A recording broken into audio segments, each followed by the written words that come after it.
Mesdames, Mesdemoiselles, Messieurs, bienvenue sur la vidéo de Madame Rosie. Pour ceux qui ne me connaissent pas, je suis Madame Rosie. J'avais fait un blog YouTube pour parler des faits qui minent la société de mon pays. Alors, je viens ici pour vous faire un rappel. Je pense que beaucoup parmi nous qui sommes de la diaspora avions suivi la vidéo audio de Marlène Mvutu, nous éclairant que la fraude est en train de se préparer, que le gouvernement, je vais dire le clan des dictateurs de Paul Biya va faire voter les morts. Avant même de vous raconter, avant de relayer, parce que là, je vais relayer cette information. Je voudrais dire que, pour ceux qui ne me connaissent pas, je suis Madame Rosie. J'avais fait un blog YouTube pour parler des faits qui minent la société de mon pays. Vous allez devoir m'excuser, parce que là, je suis dans un parc de jeux avec mes enfants, mais je profite, comme je vous l'ai souvent dit, chaque fois que j'ai le temps, je profite pour faire des vidéos. J'étais donc en train de dire, si jamais Paul Biya nous vole les élections, il faut que nous soyons prompts, actifs. Marlène Mvutu le reconnaît aujourd'hui. C'est ce que j'ai toujours dit. Mais comme on dit, il faut donner à César ce qui est à César. Sur cette vidéo, je vais encore dire que ceux qui viennent s'abonner nouvellement doivent être sûrs qu'ils ont enclenché toutes leurs cloches de notification et qu'ils sont prêts à partager les vidéos parce que la chaîne Rosie Atsama accueille chaleureusement tous ceux qui acceptent de liker, de partager les vidéos et d'être actifs. L'annonce m'a un peu perturbé, ça m'a un peu, parce que comme je vous ai dit, excusez les bruits, c'est un parc de jeux. Nous sommes donc en train de dire que moi j'ai toujours décrié ici ce même phénomène. Certains camarades sont même allés jusqu'à vouloir me réprimander. Parfois, j'ai eu des appels directs où on m'a réprimandé, soit disant que nous allons prendre le pouvoir dans la paix, dans les urnes. Je suis d'accord avec ça. Je suis même d'accord puisque moi-même, vous avez vu, pendant toute la période des inscriptions sur les listes électorales, j'ai fait la campagne avant chaque vidéo. Je disais, allez vous inscrire massivement sur les listes électorales. Je vais encore le dire aujourd'hui que pour ceux qui ont déjà les cartes de vote, allez nombreux voter le 12 octobre. Même comme on le sait, que si Paul Biya est candidat, la fraude est déjà organisée. Tout est déjà fait. On peut même dire que les résultats sont déjà connus. Ce n'est qu'un jeu. Mais ne voulant pas ignorer que le professeur Maurice Kamto, si réellement la loi était sûre et claire, on le saurait aussi déjà de notre côté que le professeur Maurice Kamto est le président élu. Mais comme nous savons qu'ils vont nous voler les élections, posons-nous donc la question, nous faisons quoi? Quelle est notre stratégie? Moi, je crois que c'est cette discussion-là qui devrait être déjà dans nos différents sites, dans nos différents directs. Moi, ce que je vais recommander ici, c'est que la famille du changement qui vit en diaspora puisse faire son travail. Répéter ça régulièrement à leur famille que le 12 octobre, que tout le monde aille voter et que jamais que personne ne vote Paul Biya. Non seulement qu'on aille voter, qu'on reste dans les bureaux de vote jusqu'au dépouillement et jusqu'au résultat. Parce que vous savez, si on ne le répète pas pour les gens du Cameroun, parfois eux ils se disent que j'ai déjà été voté. Il faut vraiment que chacun fasse cet effort. Même encourager un peu la famille à acheter, à boire et à manger, pas de l'alcool, à boire, à acheter des jus, à acheter les pains, à acheter du beurre et pourquoi pas même faire des repas pour aller siéger les bureaux de vote. Nous devons siéger les bureaux de vote et c'est dire que dans le cas où les résultats seraient fauchés, qu'on puisse même passer au décompte. Je vais vous montrer un peu où je suis, mais ne quittez pas. Je suis dans un très grand parc. Là, je ne dois pas viser physiquement les personnes plus ou moins où je suis, parce que beaucoup peuvent bien se poser la question où est-ce qu'elle est.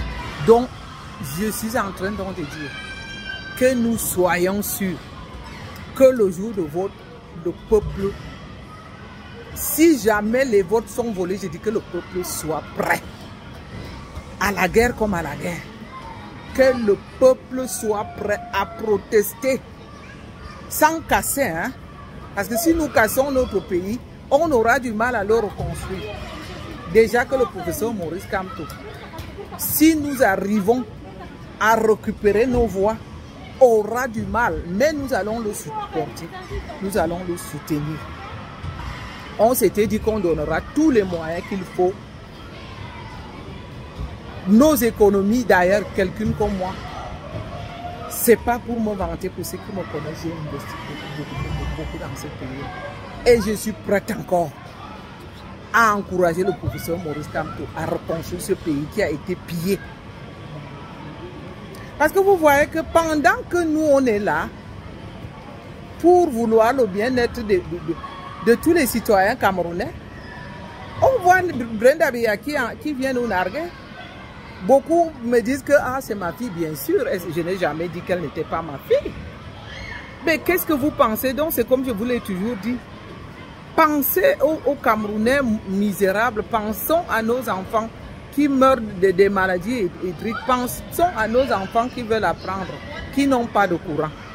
Pensons à nos hôpitaux qui n'ont pas d'infrastructure. Pensons à nos routes. Quand on voit l'état des routes du Cameroun aujourd'hui, quand on voit la criminalité qui augmente, et qu'on me reproche aujourd'hui parce que je viens me plaindre par rapport au train de vie que Brenda Biya vient réclamer ici, pendant que nous on pleure. Madame vient nous dire que je regrette, j'aurais pu faire du shopping. Toi Brenda Biya, ton père ne sera plus président. Nous on va se battre. Heureusement, vous avez volé tout l'argent du Cameroun. C'est pour ça que j'ai dit l'autre fois que toi au moins tu as de l'argent. Vous avez tellement épargné. Vous gérez ta mère et toi et les maudits qui gèrent le pétrole comme leur jardin privé. Vous vous rendez compte? Jusqu'à quand on va accepter ça? Jusqu'à quand on va supporter ça? Je suis donc en train de dire que j'ai écouté la vidéo audio de Marlène Ngoudou. C'est les mêmes choses que j'ai dites ici. Mais comme elle a ce don de se faire entendre, moi je respecte bien son don. Je dis bien qu'il faut donner à César ce qui est à César. Marlène Ngoudou est ce style de personne que lorsqu'elle prend la parole, sa parole est écoutée. Cela ne veut pas dire que ce qu'elle a dit est nouveau. Hein. Ce qu'elle a dit, c'est quelque chose que moi j'ai décrié ici. Parfois, certains ont pensé que mes propos étaient les propos durs. Quand même à la fois, j'avais demandé la révolution ici. Ce n'était pas qu'on va se lever un beau matin et faire la révolution. La révolution doit se faire dans les cas spécifiques. Par exemple, si on ouvre les élections, on aurait pu en faire une au moment où Paul Biya a déclaré sa candidature. Celle-là, on l'a loupée. On aurait fait une lorsque les camarades refusaient de nous sortir la liste électorale. On aurait même la première, même qu'on aurait fait, c'est quand on a assassiné Martinez Zoro. De cette façon inhumaine. En un mot, de toutes les façons, même les animaux ne se font pas assassiner de cette façon-là. Le peuple a toujours été lâche, il faut le dire. C'est les moments où jamais on aurait pu assaillir les rues du Cameroun en fait. Il est question dans certains pays, en l'occurrence, lorsqu'il s'agit de crimes, lorsqu'il s'agit de bavures policières, lorsqu'il s'agit par exemple des abus ou quand il s'agit des pédophiles, le peuple assaillit les routes. C'est même pas négociable, c'est quelque chose à ne même pas négocier. Mais au Cameroun, le peuple a toujours été passif. Vous voulez donc qu'on entende ça comment? C'est la question que je suis venu vous poser ici. Que nous avons donc bien compris les mêmes choses que j'ai décrites souvent, que la fraude a déjà été organisée, les résultats sont connus. Que faisons-nous?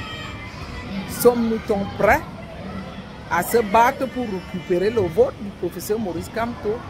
Sommes-nous donc prêts à dire stop, qu'on ne peut plus accepter une énième fois de se faire rouler par un individu qui n'a pas notre temps, par un individu qui n'a rien à subir avec les malheurs du Cameroun, par un individu qui veut mourir au pouvoir pour faire plaisir à sa Wolwos, parce que celle-là, elle est tellement habituée à rouler dans les avions, je vais dire, à atterrir. Elle a tellement pris goût